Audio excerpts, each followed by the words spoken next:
Yes, but if x equals pi, then... No, no, that wouldn't work. So I need to... Wait a minute! I got it! Sorry about that. What I am about to say is not rocket science, or you will have to have a college doctor's degree to understand what I am saying. Support of family and its members and the planting the seeds of opportunity is also very important in becoming a strong-rooted and supported family for each of its members.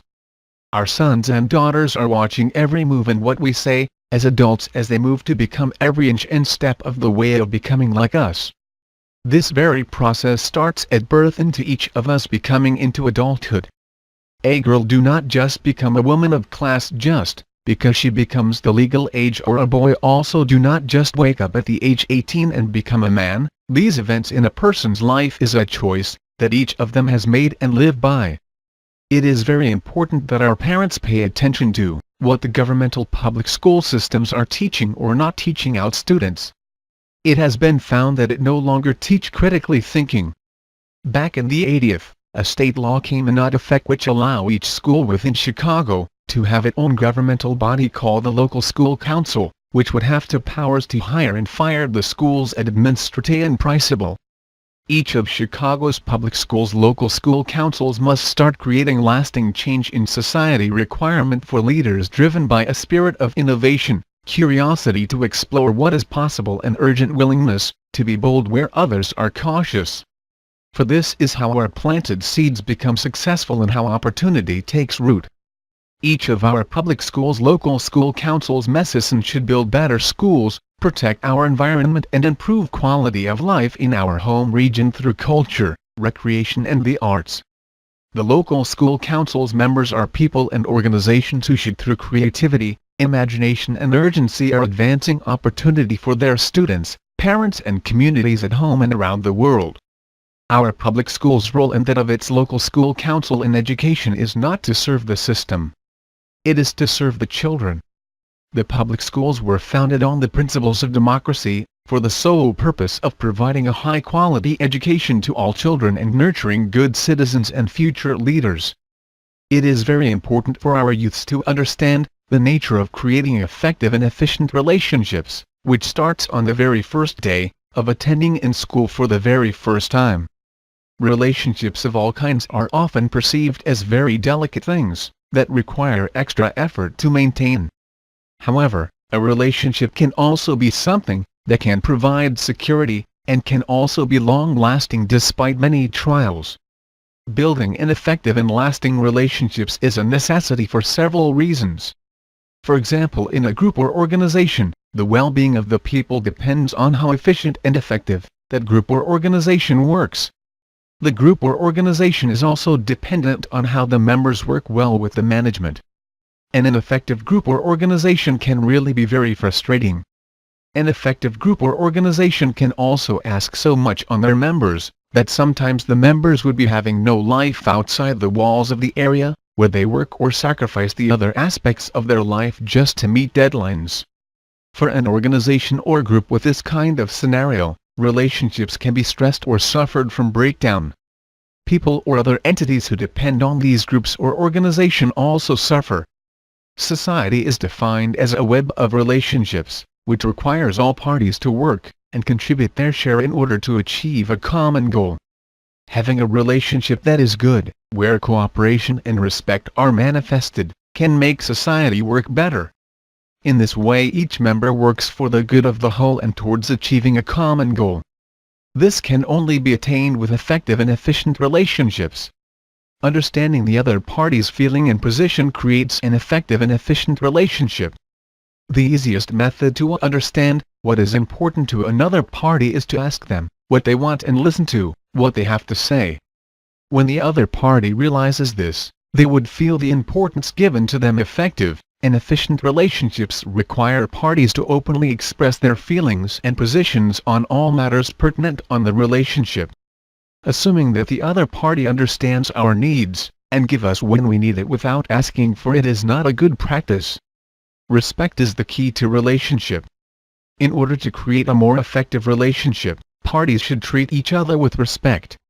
We can show respect just by listening to the other party, and by trying sincerely to understand how they function. You can also show respect to other parties, by confirming that they are doing everything they can. The opposite of respect is quick forming of judgments based on unfounded facts and prejudice. Respect is the very foundation for a great relationship. This also means respecting yourself and respecting others.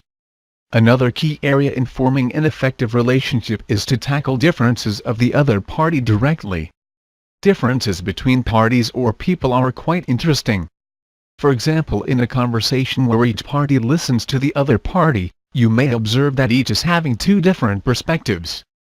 Work towards a win-win solution for both parties.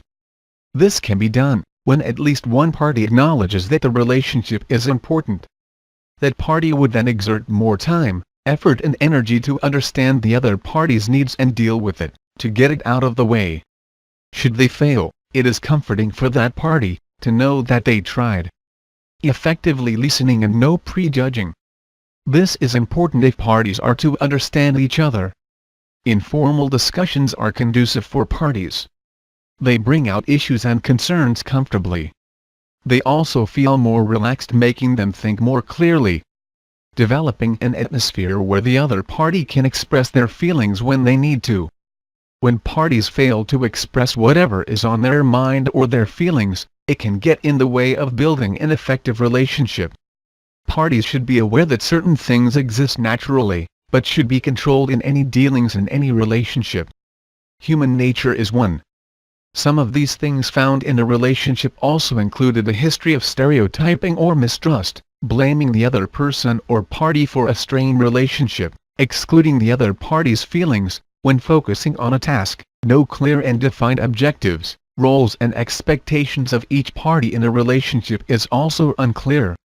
Relationships are important to anyone. Addressing issues and problems right away is a must to further improve the relationship. As they say, no man is an island. Each of us have to learn that life is about choices and the decisions we make. Life is like a road. There are long and short roads, smooth and rocky roads, crooked and straight paths. In our life many roads would come our way, as we journey through life. There are roads that lead to a life of single blessedness, marriage, and religious vocation. There are also roads that lead to fame and fortune on one hand, or isolation and poverty on the other. There are roads to happiness as there are roads to sadness, roads towards victory and jubilation, and roads leading to defeat and disappointment. Just like any road, there are corners, detours, and crossroads in life. Perhaps the most perplexing road that you would encounter is a crossroad. With 4 roads to choose from and with limited knowledge on where they would go, which road will you take? What is the guarantee that we would choose the right one along the way? Would you take any road, or just stay where you are, in front of a crossroad? There are no guarantees.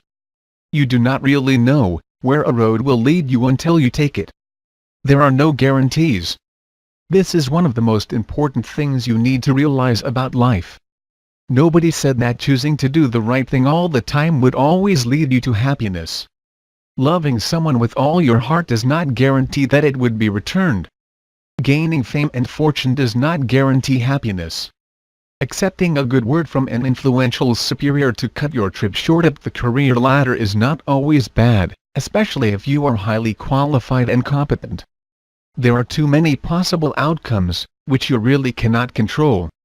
The only thing you have power over is the decisions that you will make, and how you would act and react to different situations. Wrong decisions are always at hindsight. Had you known that you were making a wrong decision, would you have gone along with it? Perhaps not. Why would you choose a certain path, when you know it would get you lost? Why make a certain decision, if you knew from the very beginning that it is not the right one? It is only after you have made a decision, and reflected on it, that you realize its soundness. If the consequences or outcomes are good for you, then you have decided correctly. Otherwise, your decision was wrong. Take the risk, decide. Since life offers no guarantee and you would never know that your decision would be wrong until you have made it, then you might as well take the risk and decide. It is definitely better than keeping yourself in limbo. Although it is true that one wrong turn could get you lost, it could also be that such a turn could be an opportunity for an adventure, moreover open more roads. It is all a matter of perspective. You have the choice between being a lost traveler or an accidental tourist of life. But take caution that you do not make decisions haphazardly. Taking risks is not about being careless and stupid. Here are some pointers that could help you choose the best option in the face of life's crossroads. Get as many information as you can about your situation. You cannot find the confidence to decide when you know so little about what you are faced with. Just like any news reporter, ask the 5 W's: what, who, when, where, and why. What is the situation? Who are the people involved? When did this happen? Where is this leading? Why are you in this situation? These are just some of the possible questions to ask to know more about your situation. This is important. Oftentimes, the reason for indecision is the lack of information about a situation. Identify and create options. What options do the situation give you? Sometimes the options are few, but sometimes they are numerous. But what do you do when you think that the situation offers no options? This is the time that you create your own. Make your creative mind work. From the most simplistic to the most complicated, entertain all ideas. Do not shoot anything down when an idea comes to your head. Sometimes the most outrageous idea could prove to be the right one in the end. You can ask a friend to help you identify options and even make more options if you encounter some difficulty, but make sure that you make the decision yourself in the end. Weigh the pros and cons of every option. Assess each option by looking at the advantages and disadvantages it offers you. In this way, you get more insights about the consequences of such an option. Trust yourself and make that decision. Now that you have assessed your options, it is now time to trust yourself. Remember that there are no guarantees and wrong decisions are always at hindsight. So choose, decide, believe that you are choosing the best option at this point in time. Now that you have made a decision, be ready to face its consequences, good and bad. It may take you to a place of promise or to a land of problems. But the important thing is that you have chosen to live your life instead of remaining a bystander or a passive audience to your own life. Whether it is the right decision or not, only time can tell. But do not regret it whatever the outcome. Instead, learn from it and remember that you always have the chance to make better decisions in the future.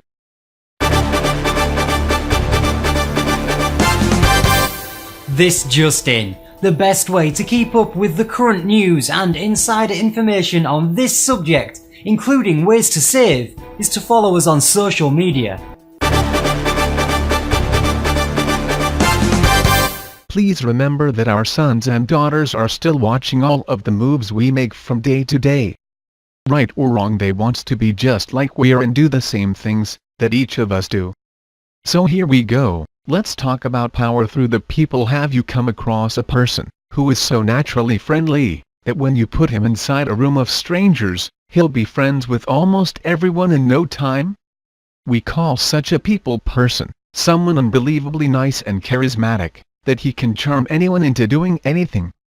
A socially empowered person achieves so much greatness, basically because of the people that catapult him to success. He earns the trust and all-out support of the people whom he had helped before. He never runs out of help. He can do anything with the plethora of people behind him. All because he knows he maximizes his social potential. See, if you know your social skills and you make use of them, you will reach self-empowerment. Self-empowerment is making a general overhaul in your life and turning yourself into a happier and more successful person. If you can be one of those people persons, then I can't see any reason why you will not succeed. You just have to know how to start. 1. Be genuine. Hypocrisy will just bring you all the way down. Be genuinely nice and interested to people. Once they perceive that you are Mr. Hypocrite with selfish intentions, you might as well say goodbye to self-empowerment. 2. Be the greatest listener that you can be. To earn the love and trust of the people, listen to their problems and sympathize with them. Do not just hear them out, listen to them with your heart. Make eye contact when the person talks to you. Listen as if every word matters, and it does. Brownie points when they find out that there is a confidant in you. 3. Laugh out loud. I do not mean that you force yourself to laugh for every joke cracked by someone, albeit you do not find it funny at all. This means finding humor in things and not being too darn serious. A person oozing with an awesome sense of humor attracts crowds and eventually attracts success. 4. Don't forget yourself. In the process of fluttering around like a social butterfly, you might forget yourself, allowing everyone to push you over. Remember, love and value yourself before anyone else. If you deem yourself respectable and worthy of affection, people will flock to you and not trample on you. 5. Do random acts of kindness. You don't have to do a John Rockefeller and blow your savings to charity. Little acts of kindness matters the most, and this can be as simple as giving someone a surprise you take care card, or helping an elderly cross the street.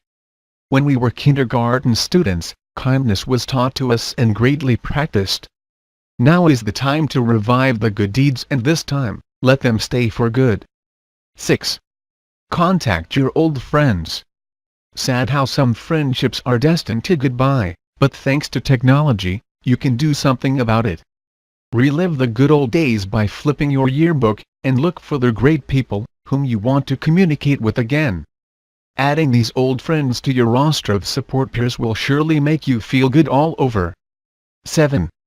Develop your personality. Are you grouchy, grumpy and generally morose? Whoa, you can't go through life with those. Get rid of the bad traits and habits that perpetually hamper your growth. And really, who wants a grouchy friend anyway? 8. Be confident. Be able to stride to the other corner of the room and introduce yourself to people with that winning smile of yours. Just remember, be confident, not arrogant. 9. Practice control. When angry, don't snap at anyone. Never throw a tantrum. Stay calm and collected. Be adult enough to take control of situation, and transform your anger into something more productive and passive. As soon as people think your anger goes to volcanic proportions easily, they will find it hard to come to you. 10. Keep nurturing your relationships. Your relationship with your family, friends and significant others is too precious, that you must not neglect it whatever happens. Go out and have fun with them. Do things together. Happiness will never fly from your side as long as the people who matter the most are close to you. In the end, using people for self-empowerment means becoming a better and more lovable person. It's a win-win situation. Your sons, daughters, other family members, and other people will know they can turn to you anytime and vice versa. As we near the end of Darnell Glover's Words of Wisdom broadcast, I would like to talk with you surrounding how to become an ideal leader. This all about teaching our young students by example of being the greatest leaders that walk this face of this great earth. When you are at work, do you get frustrated because things don't seem to be happening the way they're supposed to be? You see people milling around but nothing gets accomplished. And in the daily hustle and bustle, do you feel that your goals remain just the goals? Then maybe it's time for you to stand up and do something about it. Most people are content just to stand around listening for orders. And it isn't unusual to adopt a follow-the-leader mentality. But maybe, somewhere inside of you, you feel the desire to make things happen, to be the head, not the tail. Then maybe leadership just suits you fine. Some people believe that great leaders are made, not born. Yes, it may be true that some people are born with natural talents. However, without practice, without drive, without enthusiasm, and without experience, there can be no true development in leadership. You must also remember that good leaders are continually working and studying to improve their natural skills. This takes a commitment to constantly improve in whatever endeavor a person chooses. First of all, let's define leadership. To be a leader, One must be able to influence others to accomplish a goal, or an objective. He contributes to the organization and cohesion of a group. Contrary to what most people believe, leadership is not about power. It is not about harassing people or driving them using fear. It is about encouraging others towards the goal of the organization. It is putting everyone on the same page, and helping them see the big picture of the organization. You must be a leader, not a boss. First of all, you have to get people to follow you. How is this accomplished? People follow others when they see a clearer sense of purpose. People will only follow you if they see that you know where you are going. Remember that bumper sticker? The one that says, "Don't follow me, I'm lost too?" The same holds true for leadership. If you yourself do not know where you're headed to, chances are people will not follow you at all. You yourself must know the vision of the organization. Having a clearer sense of hierarchy, knowing who the bosses are, who to talk to, the organization's goals and objectives, and how the organization works is the only way to show others you know what you are doing. Being a leader is not about what you make others do. It's about who you are, what you know, and what you do. You are a reflection of what your subordinates must be. Studies have shown that one other basis of good leadership is the trust and confidence your subordinates have of you. If they trust you, they will go through hell and high water for you and for the organization. Trust and confidence is built on good relationships, trustworthiness, and high ethics. The way you deal with your people, and the relationships you build will lay the foundation for the strength of your group. The stronger your relationship, the stronger their trust and confidence is in your capabilities. Once you have their trust and confidence, you may now proceed to communicate the goals and objectives you are to undertake. Communication is a very important key to good leadership. Without this you cannot be a good leader. The knowledge and technical expertise you have must be clearly imparted to other people. Also, you cannot be a good leader unless you have good judgment. You must be able to assess situations, weigh the pros and cons of any decision, and actively seek out a solution. It is this judgment that your subordinates will come to rely upon. Therefore, good decision-making is vital to the success of your organization. Leaders are not do-it-all heroes. You should not claim to know everything, and you should not rely upon your skills alone. You should recognize and take advantage of the skills and talents your subordinates have. Only when you come to this realization will you be able to work as one cohesive unit. Remember, being a leader takes a good deal of work and time. It is not learned overnight. Remember, also, that it is not about just you. It is about you and the people around you.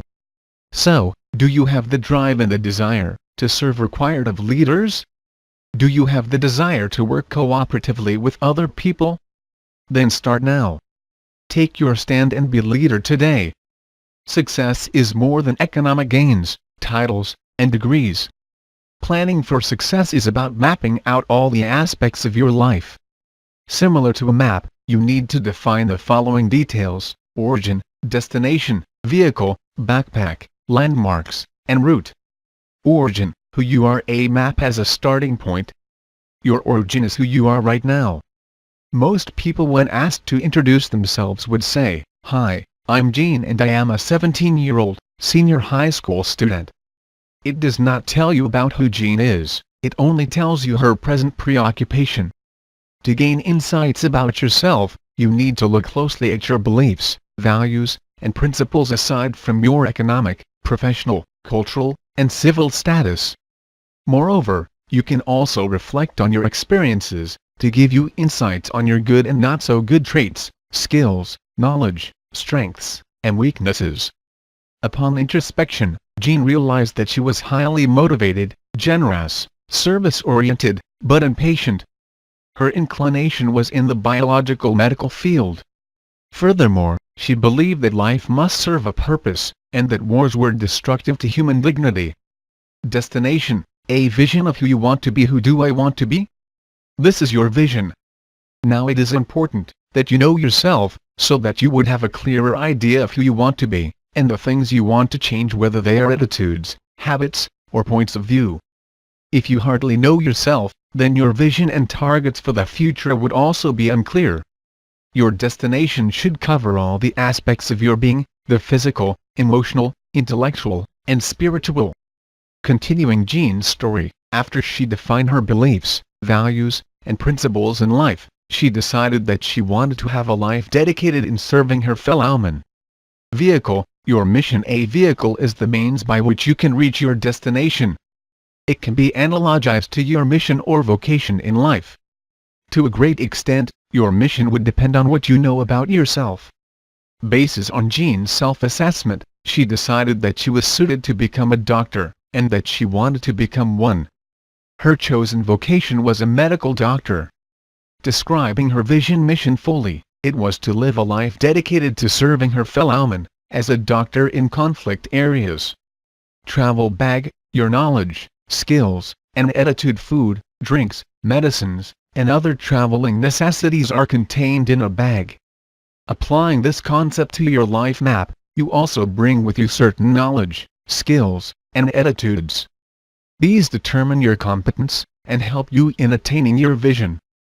Given such, there is a need for you to assess what knowledge, skills, and attitudes you have at present, and what you need to gain along the way.